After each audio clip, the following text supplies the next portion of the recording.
Hello friends, welcome to our YouTube channel 10th and 12th NCERT Biology, and here we are studying all the topics of biology of class 10th and 12th. Today we are going to study about control and coordination of class 10th unit 7 topic 1.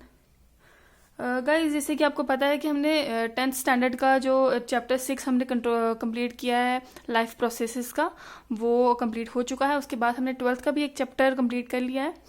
अब हम 10th का वापस करेंगे control and coordination. Okay, I request you all, if you like my topics, please subscribe my channel and click on bell icon to get notification of all my upcoming videos. Okay guys, let's start. आपको जैसे ही पता होगा control and coordination में हमने क्या पढ़ना है. हमने इसमें स्टडी करना है अबाउट नर्वस सिस्टम, बिकॉज हमने लास्ट यूनिट में जो पढ़ा था लाइफ प्रोसेसेस का, उसमें हमने ये चीज़ डिफाइन की थी कि any change in the body और any movement in the body, उसको हम ग्रोथ बोलते हैं. ठीक है. अब जैसे कि हाइट बढ़ती है या किसी भी बॉडी पार्ट का डेवलपमेंट होता है, उसे तो हम ग्रोथ कहते हैं. बट उस पार्ट ऑफ लाइफ का क्या है, जैसे कि हम वॉक कर रहे हैं, हम विस्परिंग कर रहे हैं, हम खाना खा रहे हैं, इन प्रोसेसेस को, इन मूवमेंट्स को, बॉडी की इन मूवमेंट्स को हम क्या कहते हैं. ये मूवमेंट्स भी तो बॉडी के किसी सिस्टम से कंट्रोल्ड होती होंगी. कोई ऐसा सिस्टम होगा बॉडी में जो इन अननेसेसरी एक्शंस को कंट्रोल करता होगा अपार्ट फ्रॉम ग्रोथ. क्योंकि खाना खाना कोई ग्रोथ में इंक्लूड तो नहीं होता. रनिंग करना, चलना, बैठना, सोना, ये चीज़ें ग्रोथ में इंक्लूड नहीं होती हैं. ग्रोथ में इंक्लूड होता है मूवमेंट ऑफ द बॉडी, वो पार्ट जैसे कि बॉडी हाइट गेन कर रही है. ओके, जैसे कि हमारा बॉडी पार्ट है वो लेंथ गेन कर रहा है, वो अपनी बॉडी की वर्क को फंक्शन करने के लिए अपनी एनर्जी प्रोड्यूस कर रहा है. इस चीज़ को हम ग्रोथ में डिनोट करेंगे. पर चलना, सोना, बैठना, इसको हम ग्रोथ में डिनोट तो नहीं कर सकते, बट ये फंक्शंस, ये मूवमेंट्स हमारी बॉडी में हो रही होती हैं. अब ये जो फंक्शंस हो रहे होते हैं, ये हमारी बॉडी के अंदर का कोई सिस्टम होता होगा जो कंट्रोल करता होगा. इसी सिस्टम के बारे में हमने अभी पढ़ना है.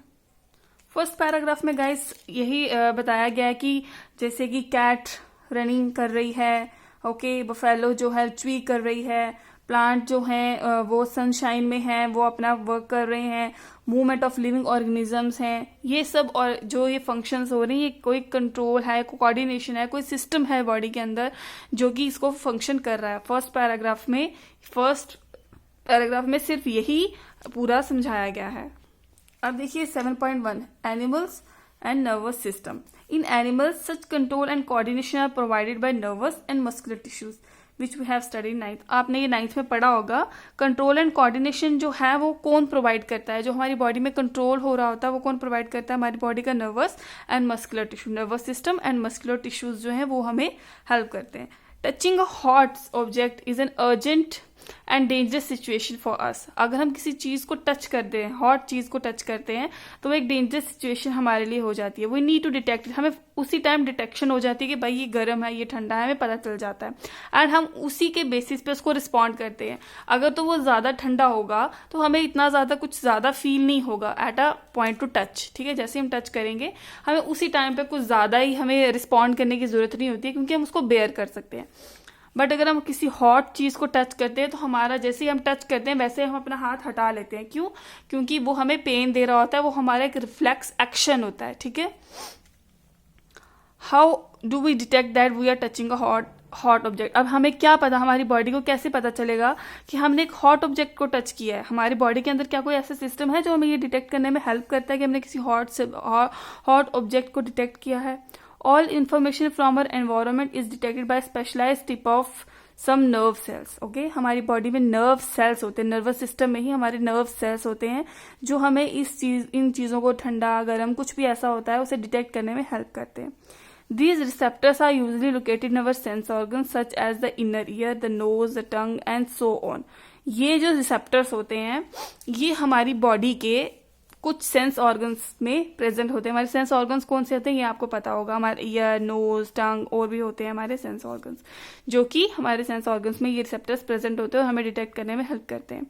सो gustatory receptors will detect taste while olfactory receptor will detect smell. हमारे अलग अलग रिसेप्टर्स होते हैं जिनका अलग अलग फंक्शन होता है. जैसे गस्टेटरी रिसेप्टर जो है, गस्टेटरी रिसेप्टर जो है हमारे टंग में होता है. जो कि हमें टेस्ट डिटेक्ट करने में हेल्प करता है, ठीक है। ऑल्फैक्टरी रिसेप्टर्स जो है हमारे नोज में होता है, जो कि हमें स्मेल डिटेक्ट करने में हेल्प करता है, ठीक है। ऐसे ही बहुत सारे रिसेप्टर्स हमारी बॉडी में प्रेजेंट होते हैं जो हमें डिफरेंट चीज़ों को डिटेक्ट करने में हेल्प करते हैं।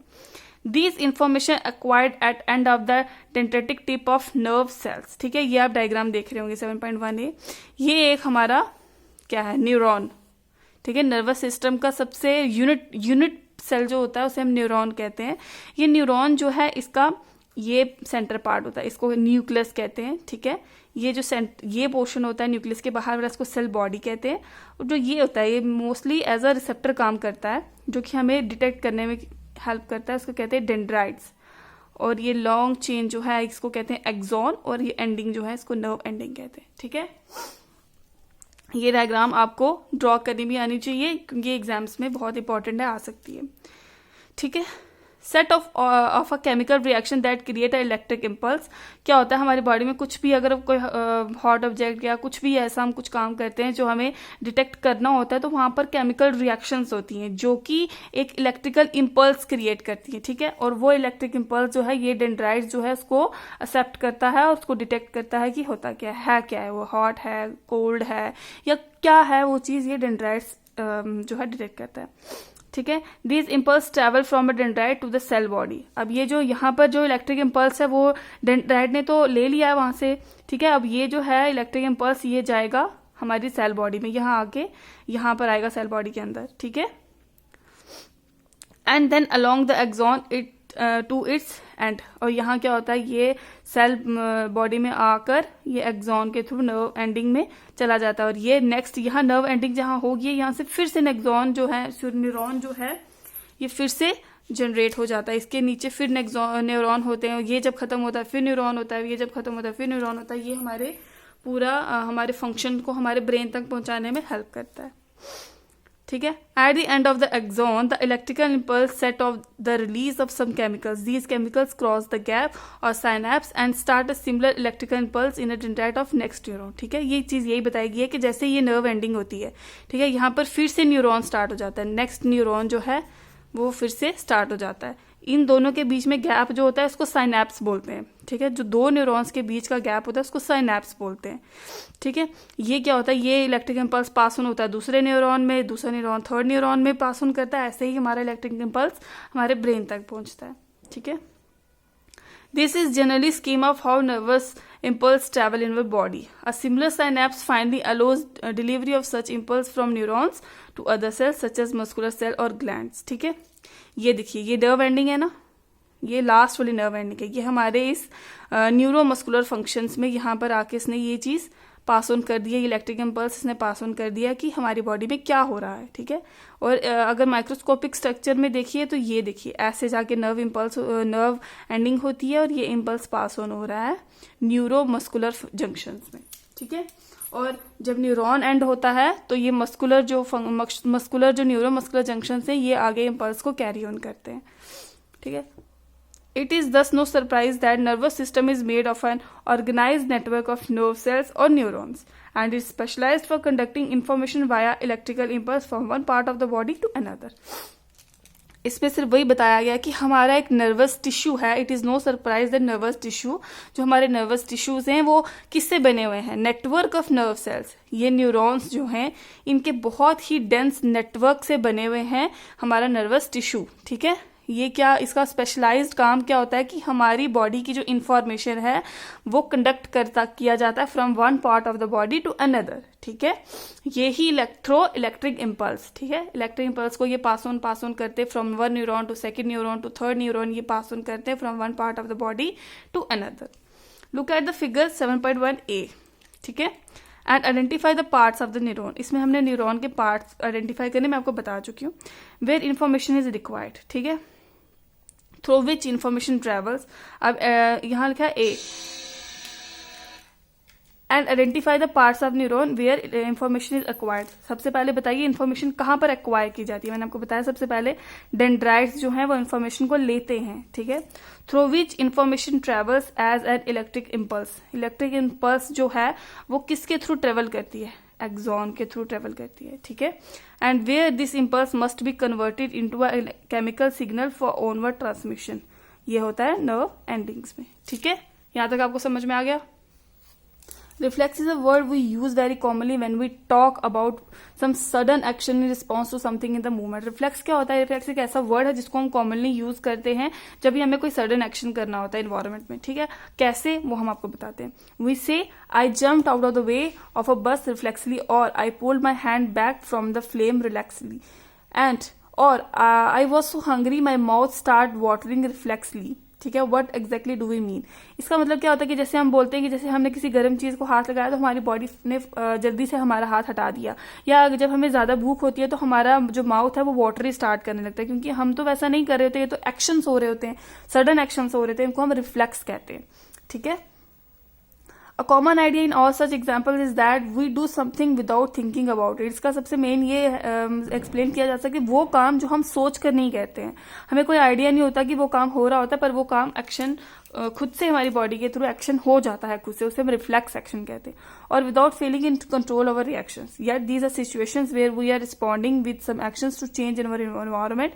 How is control and coordination achieved in such situation? इसमें क्या होता है कि कोई भी काम जिसमें हमारा आइडिया नहीं होता, जो हम सोच कर नहीं करते हैं, हमारी कोई फीलिंग्स नहीं होती हैं वैसे वाले एक्शंस में, वो खुद ही हमारी बॉडी के बाहर के इन्वायरमेंट में कुछ भी चेंजेस होने के कारण जो हमारे खुद का रिस्पॉन्ड हो जाता है नेचुरली, उसे हम रिफ्लेक्स एक्शन कहते हैं। ठीक है, ये आप रिफ्लेक्स के बारे में अच्छे से समझ गए होंगे। Let us consider this further. Take one of the example. Touching a flame is an urgent and dangerous situation for us, or in fact for any animal. How would we respond to this? अगर हम किसी गर्म चीज को, flame को अगर touch करते हैं, वो हमारे लिए तो डेंजरस होता है, पर हमारा क्या रिस्पॉन्ड होगा, कैसे रिस्पॉन्ड होगा? One simply way is to think consciously about the pain and possibility of getting burned and therefore move our hand. सबसे पहले क्या होता है कि जैसे हम किसी गर्म चीज को हाथ लगा दिया हमने खुद से, तो हमारा हाथ क्या होगा, फटाफट हट जाएगा, जल्दी से हम अपने हाथ को हटा लेंगे। ये हो गया reflex action. An important question then is how long will we take to think of all this? क्या हमारा दिमाग सोचेगा कि हम अपना पेन को कॉन्शियसली थिंक करेंगे, फिर पॉसिबिलिटी करेंगे कि हमें बर्नर से हटाना है या रख के रखना है? ऐसा तो नहीं होता ना। रिफ्लेक्स एक्शन में हमें अगर कुछ भी ऐसा कोई फील होता है तो हम जल्दी से अपना हाथ हटा लेते हैं। ठीक है, the answer depend on how we think. If nerve impulse are sent around the way we have talked about earlier, then thinking is also likely to involve the creation of such impulses. Thinking is a complex activity, so it is bound to involve a complicated interaction of many nerve impulses from many nervous system. इसमें आपको समझ में आ गया होगा कि जो nervous system है, हमारे इलेक्ट्रिकल इम्पल्स जो है उसको पास ऑन करने में अगर टाइम लगाता है तो ही हम ऐसा सोच पाएंगे, क्योंकि सोचने में तो हम टाइम लगाते हैं। अगर हमें नर्वस इम्पल्स हमारा वेरी फास्ट है, बहुत जल्दी है, तो हमारा जल्दी से ही हमारा ये मैसेज पास ऑन हो जाएगा कि हमने किसी हॉट चीज को टच कर लिया है, और हम वो रिफ्लेक्स एक्शन कर लेंगे, अपना हाथ हटा लेंगे।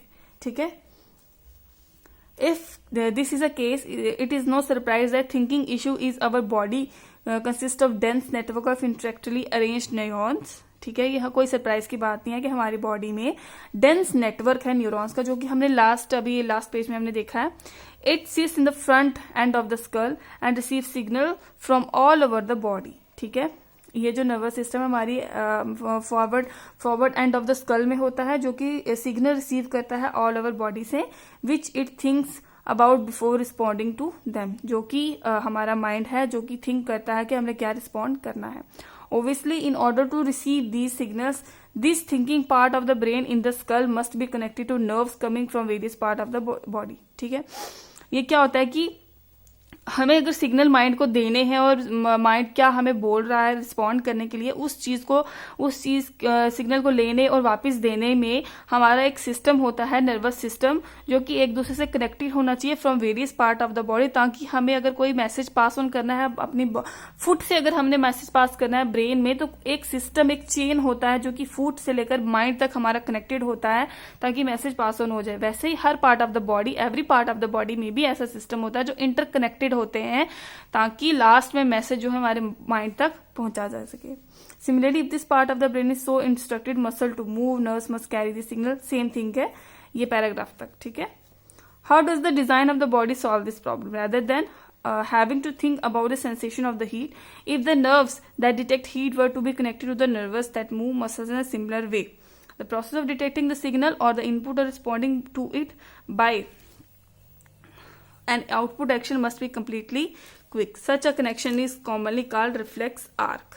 ठीक है, when where should such reflex arc connected to be made between the input nerve and the output nerve. अब इसमें बताया गया रिफ्लेक्स आर्क क्या होता है. ठीक है, अब अगर हमें कुछ भी हॉट फील हुआ है तो हमने हाथ तो अपना पीछे हटा दिया, पर जो जितना हमने डिस्टेंस कवर किया या जो हमने हाथ हमने अपने गर्म ऑब्जेक्ट के पास से हॉट ऑब्जेक्ट के पास से हटा दिया, ठीक है, उस पूरे आर्क को, उस पूरे डिस्टेंस को हम बोलेंगे रिफ्लेक्स आर्क. जो हमने हटाया उसको तो हमने एक्शन बोला कि हमने हटा दिया, और जो हमने रिस्पॉन्ड किया उसे हम रिफ्लेक्स आर्क बोलते हैं. ठीक है, बाकी ये रिफ्लेक्स एक्शन और रिफ्लेक्स आर्क के बारे में ही एग्जांपल्स में समझाया गया. जैसे कि आप देख रहे हैं ये हॉट ऑब्जेक्ट है. ठीक है, ये जैसे हॉट ऑब्जेक्ट में हमने किया, हाथ लगाया तो हमारा हाथ हट गया.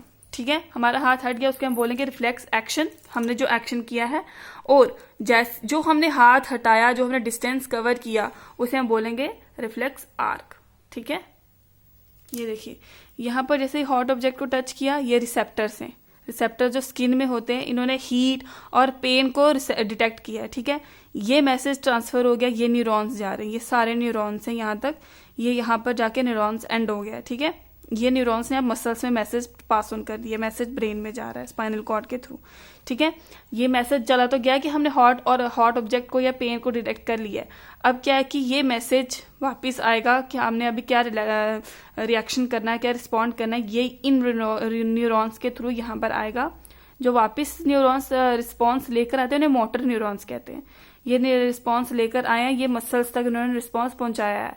ये मसल्स देन एक्शन करेंगे हाथ हटाने का. ठीक है, ये क्विक एक्शन होता है, बहुत जल्दी वाला एक्शन होता है. इतना नहीं है कि हमारा मैसेज जा रहा है तो 2 घंटे बाद रिस्पॉन्स आएगा, ऐसा नहीं होता है. ये विद इन सेकेंड्स का होता है, विद इन माइन्यूट सेकेंड्स का रिस्पॉन्स होता है. ये बहुत ही फास्ट एंड क्विक एक्शन होता है. ठीक है, ये आप डायग्राम के थ्रू समझ गए होंगे कि ये न्यूरॉन्स जो हैं ये मैसेज पास ऑन करते हैं, देन माइंड से हमारा, ब्रेन से हमारा ये रिस्पॉन्स आता है और फिर वो हम एक्शन करते हैं. ठीक है, अब हमने ह्यूमन ब्रेन के बारे में पढ़ना है. ठीक है गाइस, ये था बेसिक कंट्रोल एंड कोऑर्डिनेशन का. तो अगर आपको यहाँ तक समझ में आ गया तो इट्स ओके. आप अगर किसी को कुछ भी समझ में नहीं आया तो मुझे कमेंट सेक्शन में पूछ सकते हैं. एंड ह्यूमन ब्रेन आप यहाँ तक पहले रिवाइज कर लीजिए, देन हम ह्यूमन ब्रेन के बारे में समझेंगे. Okay, thank you guys.